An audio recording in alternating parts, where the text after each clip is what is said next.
آج تک سورج کے قریب بھی کوئی ہمارا سیارہ، ہماری جناب کوئی اسپیس شٹل لائٹ جو ہے وہ بھٹک نہیں سکی. کہتے بڑا گرم ہے، کروڑوں میل دور ہے. اللہ اکبر. مگر سنو میرے آقا کا اختیار کیا ہے، اللہ نے کیسی اتھارٹی دی ہے. نبی پاک علیہ الصلوۃ والسلام جو ہیں مولا علی کی گود میں آرام کر رہے ہیں، مقام میں صحبہ ہے. مولا علی کی نماز کا وقت چلا گیا. نبی پاک نے اثر ادا کر لی تھی، حضرت علی نے ادا نہیں کی. اب مغرب کا وقت ہو گیا، سورج غروب ہو گیا. نبی پاک نے مبارک آنکھیں کھولی، مولا علی کو دیکھا تو چہرے پہ افسردگی. اے علی کیوں افسردہ ہو؟ کہتے حضور علی جب سے ایمان لایا ہے کبھی کوئی نماز قضا نہیں ہوئی. حضور آج اثر چلی گئی ہے. سبحان اللہ. میرے آقا کی کوئی خدمت کرے وہ محروم کیسے ہو سکتا ہے؟ سرور کائنات نے ہاتھ اٹھائے. الفاظ سنو، اللہ کے حبیب فرماتے ہیں، عرض کرتے ہیں اللہ کی بارگاہ میں، اے اللہ علی تیری اور تیرے حبیب کی فرما برداری میں مصروف تھا. پھر سمجھو اس بات کو، خدمت تو کس کی ہو رہی ہے؟ نبی پاک کی ہو رہی ہے نا. آقا نے آرام کیا تھا مگر اللہ کے نبی کیا فرما رہے ہیں، عرض کیا کر رہے ہیں، اے اللہ علی تیری اور تیرے حبیب کی فرما برداری میں مصروف تھا. سبحان اللہ. اب اعلیٰ حضرت کا شعر شاید جلدی سمجھ آ جائے گا کہ بخدا خدا کا یہی ہے در، بخدا خدا کا یہی ہے در، نہیں اور کوئی مفر مکر جو وہاں سے ہو یہیں آ کے ہو، جو یہاں نہیں وہ وہاں نہیں. اللہ کے حبیب نے دعا کی. دنیا نے آج تک یہ منظر نہیں دیکھا تھا. لونر سائیکل جو ہے یہ بتاتی ہے کہ جناب عصر کے بعد مغرب اور مغرب کے بعد عشاء کا وقت ہوتا ہے. مگر اس دن زمانے نے عجب منظر دیکھا. عصر کے بعد مغرب تو ہوئی مگر مغرب کے بعد پھر عصر کا وقت شروع ہوتا ہے. سورج واپس پلٹتا ہے، سورج کی شعائیں جناب اس علاقے میں پھیلتی ہیں اور مولا علی اپنی اثر ادا کرتے ہیں. نبی پاک کی کس کس اختیار کی بات کی جائے. اب کس طرح اب بیماروں کا علاج فرما دیتے، زہر کا تریاق فرماتے. غار ثور کا واقعہ کسے یاد نہیں؟ بچپن سے واقعہ سنا ہے، سینکڑوں بار سنا ہے.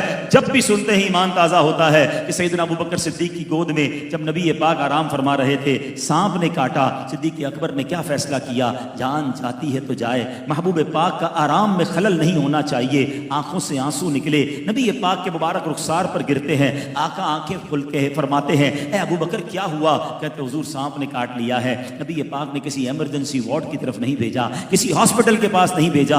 آقا نے لعاب دہن لگایا. حضرت ابو بکر صدیق کا جو زہر ہے وہ درد جاتا رہا، زہر ختم ہو گیا. یہاں بہت خوبصورت دو سوال پیدا ہوتے ہیں. یہ دونوں امیر المومنین ہیں، یہ دونوں علم کے سمندر ہیں. مولا علی کی شان تو وہ ہے جن کے بارے میں آقا فرماتے ہیں میں علم کا شہر ہوں، علی اس کا دروازہ ہے. اب سوال یہ ہے، نماز تو سب سے بڑا فرض ہے، سب سے اہم فرض ہے. اچھا نمازوں میں بھی سب سے پرخطر اور سب سے اہم نماز وہ عصر کی نماز کو کہا گیا کیونکہ ٹائم بڑا شارٹ ہوتا ہے، بڑا کانشیس رہنا پڑتا ہے. مگر مولا علی نے نماز جانے دی، نبی پاک کے آرام میں خلل نہیں ڈالا. ارے اٹھا دیتے، عرض کرتے حضور آپ ہی نے فرمایا نماز فرض ہے، مجھے نماز پڑھنی ہے. مگر مولا علی کے دل نے یہ گوارا نہ کیا. ادھر حضرت ابوبکر صدیق کو سانپ نے کاٹا ہے، یہ بھی شریعت کا حکم ہے کہ جان بچانا فرض ہے، مگر انہوں نے جان جانے کی پرواہ نہیں کی. نبی پاک کے آرام میں خلل نہیں ڈالا. یقیناً اس وقت دنیا میں ان دونوں سے بڑے مفتی تو کوئی نہیں ہے نا. ان دونوں کا یہ ڈیسیشن ہمیں بہت کچھ بتا رہا ہے کہ سنو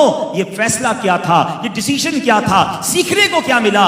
بریلی کے تاجدار یہ ساری بات 2-3 شعروں میں ہی سمجھا دیتے ہیں. آپ فرماتے ہیں مولا علی نے واری تیری نیند پر نماز، اور وہ بھی عصر سب سے جو اعلیٰ خطر کی ہے. صدیق بلکہ غار میں جان ان پہ دے چکے اور حفظ جان تو جان فروز غرر کی ہے. دونوں نے تو کام کر لیا نا. مگر آقا نے کیا کیا؟ ہاں تو نے انہیں جان، انہیں پھیر دی نماز، پر وہ تو کر چکے جو کرنی بشر کی ہے. انہوں نے اپنے کام کر دیا.